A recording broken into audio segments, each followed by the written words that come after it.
Dialogue between fashion and death. Giacomo Leopardi. ഫാഷനും മരണവും തമ്മിലുള്ള ആഴത്തിലുള്ള ബന്ധം പര്യവേക്ഷണം ചെയ്യുന്ന ശ്രദ്ധേയവും ആലോചനാപ്രേരകവുമായ ഒരു ഫിലോസഫിക്കൽ വർക്കാണ് ഗ്യക്കോമോ ലിയോപാർഡിയുടെ dialogue between fashion and death. രണ്ട് സാങ്കല്പിക കഥാപാത്രങ്ങളായ ഫാഷനും മരണവും തമ്മിലുള്ള സാങ്കല്പിക സംഭാഷണത്തിലൂടെ ലിയോപാർഡി സാമൂഹികമായയെയും മനുഷ്യ അസ്തിത്വത്തിന്റെ ക്ഷണിക സ്വഭാവത്തെയും കുറിച്ചുള്ള ശക്തമായ വിമർശനം അവതരിപ്പിക്കുന്നു. ഫാഷൻ നിരന്തരമായ പുതുക്കലിൽ അഭിവൃദ്ധി പ്രാപിക്കുമ്പോൾ അത് ഒരേ സമയം മനുഷ്യന്റെ കഷ്ടപ്പാടുകളും ജീർണതയും ത്വരിതപ്പെടുത്തുകയും അതിനെ മരണത്തിന്റെ അവിഭാജ്യ കൂട്ടാളിയാക്കുകയും ചെയ്യുന്നുവെന്ന വിരോധാഭാസത്തെ ഈ സംഭാഷണം അടിവരയിടുന്നു. പ്രശസ്ത ഇറ്റാലിയൻ റൊമാന്റിക് കവിയും തത്ത്വചിന്തകനുമായ ലിയോപാർഡി അസ്തിത്വപരമായ വിഷയങ്ങളിൽ ആഴത്തിൽ മുഴുകിയിരുന്നു. അദ്ദേഹത്തിന്റെ ഡയലോഗ് മനുഷ്യന്റെ ബലഹീനതയെക്കുറിച്ചുള്ള ആക്ഷേപഹാസ്യപരവും എന്നാൽ ആഴത്തിൽ ഉൾക്കാഴ്ച നൽകുന്നതുമായ ഒരു പ്രതിഫലനമായി വർത്തിക്കുന്നു. സജീവവും സ്വയം പ്രാധാന്യമുള്ളതുമായ ഒരു സ്ഥാപനമായി ചിത്രീകരിക്കപ്പെടുന്ന ഫാഷൻ മരണത്തിന്റെ സഹോദരിയാണെന്ന് അവകാശപ്പെടുന്നു. രണ്ടും അവരുടെ ശക്തി നേടുന്നത് ക്ഷയത്തിൽ നിന്നും മാറ്റത്തിൽ നിന്നുമാണെന്ന് ഉറപ്പിക്കുന്നു. മരണത്തെപ്പോലെ ഫാഷനും ക്ഷണികമായ പ്രവണതകൾ അടിച്ചേൽപ്പിച്ചുകൊണ്ട് ലോകത്തെ പുനർനിർമ്മിക്കുന്നു. സൗന്ദര്യത്തിന്റെയും ആധുനികതയുടെയും പേരിൽ ആളുകളെ അസ്വസ്ഥതയ്ക്കും അംഗഭംഗത്തിനും കഷ്ടപ്പാടിനും വിധേയരാക്കുന്നു.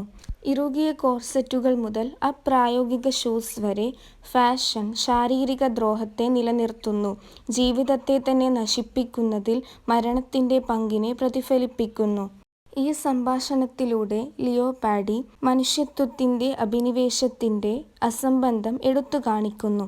ഫാഷൻ ആളുകളെ ക്ഷണികമായ സൗന്ദര്യം പിന്തുടരാൻ എങ്ങനെ പ്രേരിപ്പിക്കുന്നുവെന്ന് സന്തോഷത്തോടെ വിവരിക്കുന്നു. അത് കഠിനമായ കാലാവസ്ഥ, ശാരീരിക മാറ്റങ്ങൾ, ക്ഷീണിപ്പിക്കുന്ന ആചാരങ്ങൾ തുടങ്ങിയ ബുദ്ധിമുട്ടുകൾ മനസ്സോടെ സഹിക്കാൻ അവരെ പ്രേരിപ്പിക്കുന്നു. തുടക്കത്തിൽ നിസ്സംഗത പുലർത്തുന്ന മരണം ഫാഷന്റെ സംഭാവനകളെ അംഗീകരിക്കുന്നു.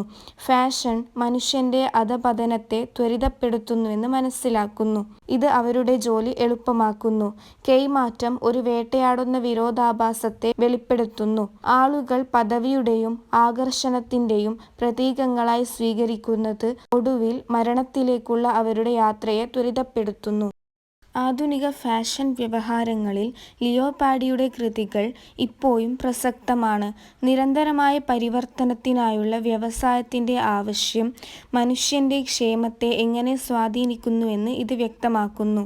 ഇന്നത്തെ ഫാഷൻ, പ്ലാസ്റ്റിക് സർജറി പ്രവണതകൾ, യഥാർത്ഥമല്ലാത്ത സൗന്ദര്യ മാനദണ്ഡങ്ങളുമായി പൊരുത്തപ്പെടാനുള്ള സമ്മർദ്ദം എന്നിവ ലിയോപാർഡിയുടെ സംഭാഷണത്തിന്റെ പ്രമേയങ്ങളെ പ്രതിധ്വനിപ്പിക്കുന്നു. കവിയുടെ വിമർശനം അദ്ദേഹത്തിന്റെ കാലത്തിനപ്പുറത്തേക്ക് വ്യാപിക്കുകയും സൗന്ദര്യാത്മക ആഗ്രഹത്തിനും സ്വയം നാശത്തിനും ഇടയിലുള്ള സമൂഹത്തിന്റെ ശാശ്വത നൃത്തത്തെക്കുറിച്ചുള്ള ഒരു കാലാതീതമായ വ്യാഖ്യാനമായി വർത്തിക്കുകയും ചെയ്യുന്നു. ഫാഷനും മരണവും തമ്മിലുള്ള സംഭാഷണം ദുരഭിമാനം, കഷ്ടപ്പാട്, അനശ്വരത എന്നീ വിഷയങ്ങളെ സമർത്ഥമായി ഇഴചേർക്കുന്നു. ഫാഷനെയും മരണത്തെയും പരസ്പരബന്ധിതമായ ശക്തികളായി വ്യക്തിവൽക്കരിക്കുന്നതിലൂടെ ലിയോപാർഡി സൗന്ദര്യത്തിനായുള്ള മനുഷ്യന്റെ നിരന്തരമായ പരിശ്രമത്തെക്കുറിച്ചുള്ള ഒരു തണുത്ത പ്രതിഫലനം അവതരിപ്പിക്കുന്നു. ഇത് അതിന്റെ അനിവാര്യമായ മരണവുമായി വിരോധാഭാസമായി യോജിക്കുന്നു. സൗന്ദര്യാത്മക പൂർണ്ണതയ്ക്കുള്ള ഓട്ടത്തിൽ ഒരാൾ അറിയാതെ മരണത്തോടൊപ്പം ഓടുന്നുണ്ടാകാം എന്ന ആശയം ശക്തിപ്പെടുത്തിക്കൊണ്ട് ജീവിതത്തെ രൂപപ്പെടുത്തുന്ന ക്ഷണികമായ പ്രവണതകളിൽ സ്വന്തം പങ്കാളിത്തത്തെ ചോദ്യം ചെയ്യാൻ ഈ കൃതി വായനക്കാരെ വെല്ലുവിളിക്കുന്നു.